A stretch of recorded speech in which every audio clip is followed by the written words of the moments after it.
So we've just watched the Hungarian Grand Prix. Lewis Hamilton was the winner today. He's the first British driver to win for Mercedes since Sterling Moss. Did you know that, Ben? A very good fact, Rosanna. And today we have a live studio audience. Just to let you in on what we've been doing, we have had a secret gaming day here with the P1 rig. How was the P1 rig, everybody? Awesome. Yes, okay. We've got a race coming up later on after comments below. But today's race, Ben, quite a lot of excitement, a lot of overtaking.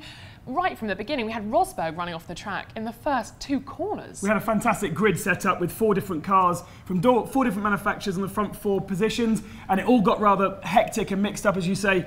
Rosberg making contact with Massa breaking his front nose. That put those 2 back. But the main important point was the race for the win between 3 guys, really.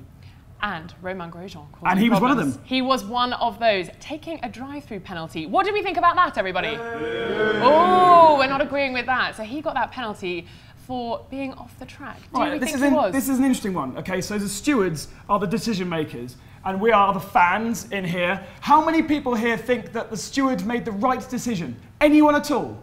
Oh, there's 2. 2 out of a room of about. I want to know why. The reason was, well, because I raced in leagues myself, and he went around the outside, fine, it was a great move, but then he carried on running outside, and then he went out of the white line, and all 4 wheels were off the track, which is against the rules. Okay. It is against the rules, but if he kept any closer line, I think we'd have had a crash, don't you? Well, it makes it exciting. At least it gets everyone's blood boiling. Well, this is true. Yeah.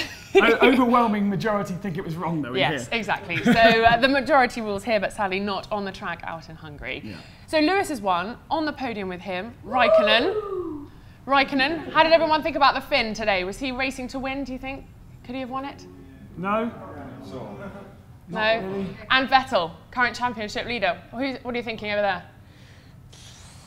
I think today he made quite a few excuses today. There were a few moves where he wasn't particularly happy with some people's driving, but he seems to be a driver who he can dish out those kind of moves, but he can't take them. Exactly. And that actually brings us nicely onto comments below. We have had lots of comments. Let me just read the first one that we're going to do today. It's from Gingy with 3 E's 7 saying, do you think Sebastian Vettel will break Michael Schumacher's record of 7 world titles? Not this year. Well, no, that's a very good point. Thank you, Ben. Glad you're on the team. OK, so if he wins this year, that's 4. Yeah. He's already the youngest world champion ever. He's got his contract till 2015 with Red Bull, so he can only win 6 with them. Do you think he'll just keep extending it? He'll carry on with Red Bull, for sure. The question really is, can Red Bull, can Adrian Newey design a car for the turbo engines we get next year? It's not something that he's used to. He's a very good, normally aspirated engineer, and he's made many, many championship-winning cars through that, but the turbo era is going to demand so much of a car. It's all down to who can get that right next year. And can he win the championship this year? This is another comment we've had from Andrew Shembry. Do you think Vettel will win the Drivers' Championship? Who's going to beat him? Anyone got any ideas who's going to be able to challenge Vettel? Is there anyone that's got to go against Vettel for the championship here? Hamilton's looking good at the moment. He is looking strong. He's looking strong as we go into the break. If Mercedes can keep their tyres in check, then Hamilton can definitely beat Vettel. I think today showed that Hamilton got past Button in, 2 laps? And Vettel stuck behind him for And that 12. was the most important part of the race, right? And it just shows you the difference of calibre of driver, I think. Lovely comment, I like that. Very good. OK, the next one.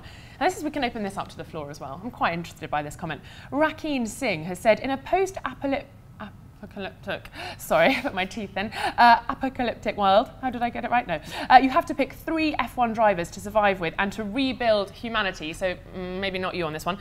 Who would you pick and why? So who are your 3 drivers that you would pick first of all? Well, the thing is, you need a girl, and that's quite tricky in the first place. Susie Wolf. Susie Wolf. Oh, there we go. Danica Patrick, surely. No, F1. She drove once. Either Catherine Legg. Catherine Legg's nice. She's a really nice girl. I think I'd go Susie if I was going to go for a girl. Would you? But anyway, on that one. Plenty of guys to choose from. I'm going to go for Button, right, Alonso, and Lewis.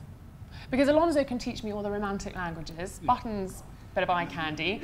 And Hamilton and I, we can just chill. And he's got so many kind of aspirational phrases going around at the moment. I'm going to make some funky babies.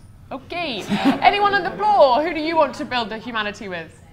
Neil? I agree with Alonso. He's really good. Not for the reasons you have, but obviously, I think he's a really good driver. Just when they get the car right, I think we'll see him challenging Vettel. That's what I think. OK, so he can rebuild humanity with us, and he can drive fast. Oh, yeah. Which is always useful. The world would be a much faster place if we were all Formula 1 drivers. Yes, exactly. Okay, so moving on. Obviously, we had testing at Silverstone for everyone having a go, see who wants to take the seat from Webber. CorsiCan01 says, if Kimi went to Red Bull, where would that leave Daniel? Obviously, Daniel Ricciardo. Maybe to Lotus. What is everyone's thoughts on that? Who's going to replace Mark Webber? Kimi can't go to Red Bull, surely. He can't leave, can he? He's contracted to Red Bull for the next 4 years. So if he goes to Lotus, well, it's not going to pay Red Bull any favours. So they're not going to allow him to do it. They'll keep him, if need be, they'll keep him at Toro Rosso and keep sister team up on points, more end of season money.